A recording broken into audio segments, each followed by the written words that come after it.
Bulldozer न्याय पूरी तरह गलत है। तब जब वो उसमें नाम अगर मुस्लिम जुड़ा हो तो 100% उसके घर बुलडोजर जाएगा ही जाएगा। अस्सलामु अलैकुम वरहमतुल्लाहि वबरकातुहू। दोस्तान मोहतरम, इस वक्त बहुत बड़ी खबर सामने निकल कर आ रही है सुप्रीम कोर्ट से।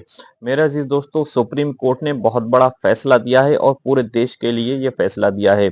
मेरे अजीज दोस्तों, जैसा कि आप लोग जानते हैं कि कोर्ट ने जो फैसला दिया है वो बिल्डोजर के ताल्लुक से है। दोस्तान मोहतरम, जैसा कि आप लोग जानते हैं कि जितनी भी सरकारें हैं वो आजकल अपना एक एजेंडा चलाए हुए हैं कि बिल्डोजर से गरीबों के घर तोड़ने की। मेरे अजीज दोस्तों, इसी को लेकर के ये बहुत बड़ा फैसला दिया गया है और किस तरीके से ये फैसला दिया गया है और पब्लिक ने इस पर किस तरीके से रिएक्शन दिया है वो पूरा वीडियो मैं अभी आपको दिखाता हूं। उससे पहले आपको कुछ बातें समझाता हूं। मेरे अजीज दोस्तों, सुप्रीम कोर्ट ने ये फैसला दिया है, अगर आप किसी का भी गरीब का घर तोड़ेंगे तो कम से कम उसे 15 दिन का नोटिस देना होगा और अगर अवैध होगा तभी आप तोड़ेंगे, वरना उसका घर नहीं तोड़ने दिया जाएगा। मेरा अजीज दोस्तों, और अब तक ये भी फैसला दिया गया है कि जिन लोगों के घर तोड़ दिए गए हैं उन अधिकारियों के ऊपर भी कार्रवाई की जाएगी और उनके ऊपर जुर्माना भी लगाया जाएगा। मेरा अजीज दोस्तों, आप उनका ये पूरा वीडियो देखिए जब पब्लिक ने इस पर क्या रिएक्शन दिया है और आप इस वीडियो को आखिर तक देखिए। आप आखिर तक वीडियो को देखने बाद खुद समझ जाएंगे। अजीज दोस्तों, देखते हैं ये पूरा वीडियो। बुलडोजर न्याय पूरी तरह गलत है। आप किसी भी एक परिवार को उठाएं, उसमें परिवार में एक व्यक्ति ने गलती करी तो उसके लिए कानून में हर तरह की सजा का प्रावधान है। अगर उसने किसी को मारा है, हत्या कर दी तो 302 लगेगी, अटेम्प्ट ऑफ मर्डर है तो 307 लगेगी, गहरी चोट पहुंचाई है तो 325, 326, 327 लगेंगी, मोलेस्टेशन करा है तो 354A, 354B, 354D हैं। सारी धाराएं मौजूद हैं, पूरी तरह तमाम तरह की धाराएं मौजूद। लेकिन किसके लिए? जिसने करा है। जो इसमें इन्वॉल्व ही नहीं है उनको क्यों इन्वॉल्व करा जा रहा है? परिवार में एक व्यक्ति ने गलती करी, आप उसको पकड़िए, जेल में डालिए, कोर्ट में मामला चलाइए, उसे सजा दिलवाइए कोर्ट से। कोर्ट हमारे यहाँ कोई खत्म तो नहीं हो गए। इतनी सारी अदालतें हमारे यहाँ देश में मौजूद हैं। किस लिए मौजूद हैं? इसीलिए तो है, न्याय का आप पलड़ा रखेंगे तभी तो।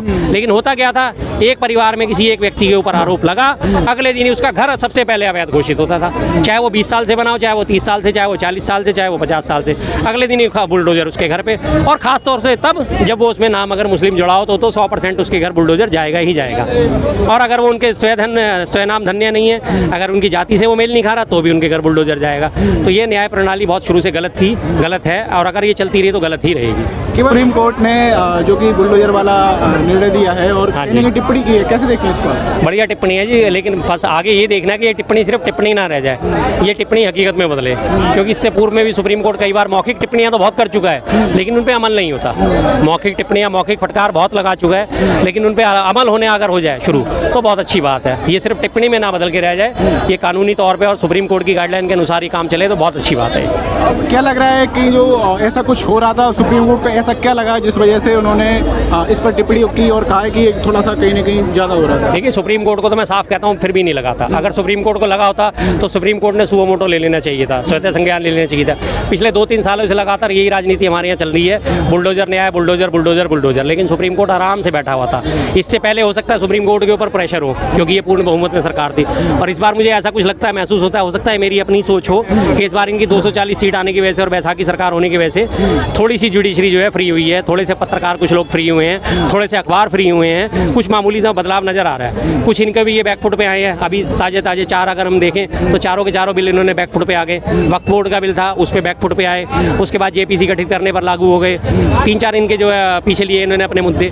तो लगता है कहीं ना कहीं कुछ फर्क पड़ रहा है, जो विपक्ष की ताकत आज कुछ काम आ रही है। सर, क्या ऐसी घटनाएं थी जिनकी वजह से लोगों में भी ऐसा लग रहा था कुछ गड़बड़ हो रहा है? जो लोग विपक्ष था वो भी कहीं ना कहीं आवाज़ उठा रहा था कि ये बुलडोजर न्याय कहीं ना कहीं गलत है। इस तरह बिल्कुल गलत है, मैं तो शुरुआत से इस बात को उठाता हूँ। बुलडोजर न्याय पूरी तरह गलत है। आप किसी भी एक परिवार को उठाएं, उसमें परिवार में एक व्यक्ति ने गलती करी तो उसके लिए कानून में हर तरह की सजा का प्रावधान है। अगर उसने किसी को मारा है, हत्या कर दी तो 302 लगेगी, अटेम्प्ट ऑफ मर्डर है तो 307 लगेगी, गहरी चोट पहुंचाई है तो 325, 326, 327 लगेंगी, मोलेस्टेशन करा है तो 354A, 354B, 354D हैं। सारी धाराएं मौजूद हैं, पूरी तरह तमाम तरह की धाराएं मौजूद। लेकिन किसके लिए? जिसने करा है। जो इसमें इन्वॉल्व ही नहीं है उनको क्यों इन्वॉल्व करा जा रहा है? परिवार में एक व्यक्ति ने गलती करी, आप उसको पकड़िए, जेल में डालिए, कोर्ट में मामला चलाइए, उसे सजा दिलवाइए कोर्ट से। कोर्ट हमारे यहाँ कोई खत्म तो नहीं हो गए। इतनी सारी अदालतें हमारे यहाँ देश में मौजूद हैं। किस लिए मौजूद हैं? इसीलिए तो है, न्याय का आप पलड़ा रखेंगे तभी तो। लेकिन लेकिन होता क्या था, एक परिवार में किसी एक व्यक्ति के ऊपर आरोप लगा, अगले दिन ही उसका घर सबसे पहले अवैध घोषित होता था। चाहे वो 20 साल से बना हो, चाहे वो 30 साल से, चाहे वो 40 साल से, चाहे वो 50 साल से, अगले दिन ही बुलडोजर उसके घर पे। और ख़ास तौर से तब जब वो उसमें नाम अगर मुस्लिम जुड़ा हो तो 100% उसके घर बुलडोजर जाएगा ही जाएगा। और अगर वो उनके स्वनाम धन्य नहीं है, अगर उनकी जाति से वो मेल नहीं खा रहा, तो भी उनके घर बुलडोजर जाएगा। तो ये न्याय प्रणाली बहुत शुरू से गलत थी, गलत है, और अगर ये चलती रही तो गलत ही रहेगी। केवल उत्तर प्रदेश की बात ना की जाए, मध्य प्रदेश में भी इस तरीके के और जगहों पर भी जहाँ पे बीजेपी की सरकार है, वहाँ पर इस तरीके की घटनाएं हुई हैं। तो क्या आपको लग रहा है कहीं ना कहीं एक माहौल बनाने की कोशिश थी कि हम न्याय जल्दी कर रहे हैं? ये न्याय इस तरह से जल्दी नहीं होता जी। देखिए, ये तो शुरुआत यूपी ने करी थी, बुलडोजर न्याय, लोगों में बड़ा मजा आया। दूसरे का घर जलता हुआ देख के आग तापने पहुंच गए थे लोग, हालत ये हो गई थी। लेकिन अकबरपुर में आपको याद होगा, गोमती फ्रंट जब बनाने का बात हुई थी, वो 700 घर वाले भी बड़े खुश होते थे जब किसी के घर पे बुलडोजर चलता था। जब उनके अपने घर पे बुलडोजर चला, हाय हाय हाय हाय योगी मोदी हाय हाय शुरू कर दी थी उन लोगों ने, बड़े रोना पीटना उन्होंने मचाना शुरू कर दिया था। उसके बाद पंतनगर में भी यही काम हुआ था। पंतनगर पे फिलहाल स्टे आ गया, रुकी पड़ी हैं, तो तब उनको लोगों को थोड़ी थोड़ी अकल आई कि हाँ गलत चीज़ है ये। उसी को अपनाते हुए इन्होंने हरियाणा में, मध्य प्रदेश में, सब जगह वही बुलडोजर प्रणाली शुरू कर दी। ओवरऑल तो लेकिन गलत है ना, कानून का तो आप सीधा सीधा उल्लंघन कर रहे हो। वो ये कह रहे थे कहीं ना कहीं गुंडागर्दी बढ़ रही है, लोग उस तरीके से समझ नहीं रहे, इससे मैसेज आएगा? नहीं जी नहीं, कोई मैसेज नहीं जाता इस तरह से, मैसेज ऐसे कभी नहीं जाएगा। गुंडागर्दी बढ़ रही है तो गुंडागर्दी को रोकने के लिए कानून है ना मौजूद, गुंडा एक्ट भी तो है, रासू का भी है, 325, 326, 327, 307, 302 सारे मौजूद है ना प्रावधान। आप उनमें उनको निरुद्ध करो, जेल भेजो, आप ढंग से पैरवी करो। क्या जज उन्हें जमानत दे देगा? नहीं देगा। बलात्कार जैसे जुर्म में 20-20 साल की सजा लोग पाए बैठे हैं, लेकिन जब आप पैरवी ढंग से नहीं करते, जब आप उन्हें छुड़ाना चाहते हो, अभी अभी ताज़ा उदाहरण है, बनारस हिंदू यूनिवर्सिटी की लड़की के साथ जो रेप केस हुआ था, 2 बलात्कारी बाहर आ गए हैं, तीसरा बलात्कारी 6 तारीख को बाहर आ जाएगा, 6 या 7 को उसकी सुनवाई है। तो जब आप पैरवी नहीं करोगे, उन्हें छुड़ाना चाहोगे तो वो छुटेंगे। अब आपने कौन सा कड़ा संदेश दिया? कड़ा संदेश तब होता जब आप उन्हें जेल के सलाखों के पीछे ही रखते। और दूसरी चीज़ मैं आपको एक उदाहरण याद दिलाता हूँ, आंध्र प्रदेश में आपको याद होगा डॉक्टर रेड्डी का बलात्कार हुआ था। उसके बाद 4 लड़के उसमें पकड़े गए थे, चारों लड़कों को ले जाके सीन रिक्रिएट करने के नाम पे अर्ली मॉर्निंग में ले जाके उन चारों का एनकाउंटर कर दिया गया था आंध्र पुलिस ने। और उसके थोड़े दिन बाद जब वो मामला खुला तो पता चला कि वो एनकाउंटर फर्जी था, वो लड़के उसमें इन्वॉल्व नहीं थे। अब क्या आप उनकी 4 लोगों की जान वापस ला सकते हो? तब बड़े अप्रिशिएशन दिया गया था, अरे वाह वाह बिल्कुल ऐसा ही न्याय होना चाहिए, ऑन द स्पॉट गोली मारनी चाहिए। अब वो चारों निर्दोष निकले तो कहीं से किसी ने कोई आवाज़ नहीं उठाई। तय कौन करेगा? तय करने के लिए अदालतें हैं ना, बाबा साहब अम्बेडकर ने हमें संविधान में अदालत दी है ना, इसी चीज़ के लिए तो दी है। आप ढंग से पैरवी करो, इन्वेस्टिगेशन ऑफिसर होता है, ढंग से चीज़ को रखेगा, पैरवी करेगा, अपराध साबित होगा, सजा मिलेगी। उस सजा का आप मखौल बनाते हो। राम रहीम जैसे बलात्कारी को एक बार तो सजा करवा देते हो, अगली बार उसे चोर दरवाजे से पैरोल दिला देते हो।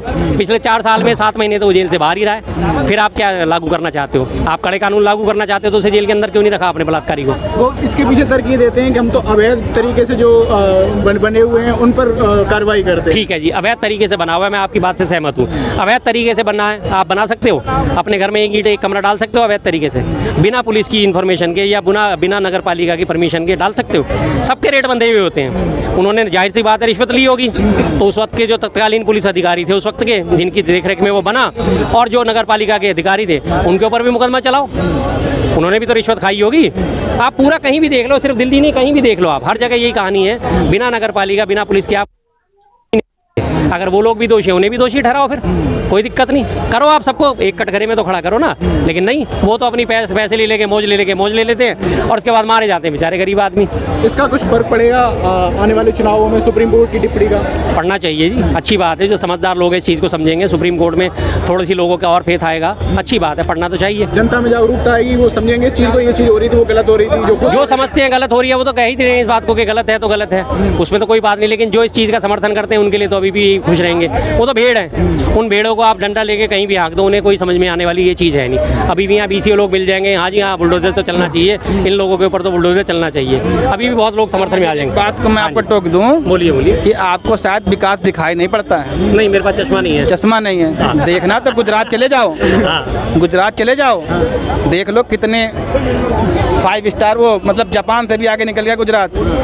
तैरते हुए होटल कारें तैर रही हैं, और जो मगरमच्छ पानी में तैर रहे हैं, छत पे तैर रहे हैं। शर्मा जी कैसी बात करते हैं? और दरवाजे पे पहरा दे रहे हैं। और एक चीज देखो, चौकीदार नियुक्त हो गए। शर्मा जी आप भी यहीं थे लमसम 6-7 महीने पहले, कितने चिल्लाने वाले थे? 400 आएगा तो वही अब है, दिखा भी कैमरा वाले कहीं है वो नज़र भी नहीं आते हैं। जैसे अंधेरी में चांद छुप जाता है ना, वैसे छुप गए वो। सर एक शर्मा जी, जी। हरियाणा वाले ने 5 कुंटल फूल मंगाया है और कम से कम 100 किलो की माला मंगाई है।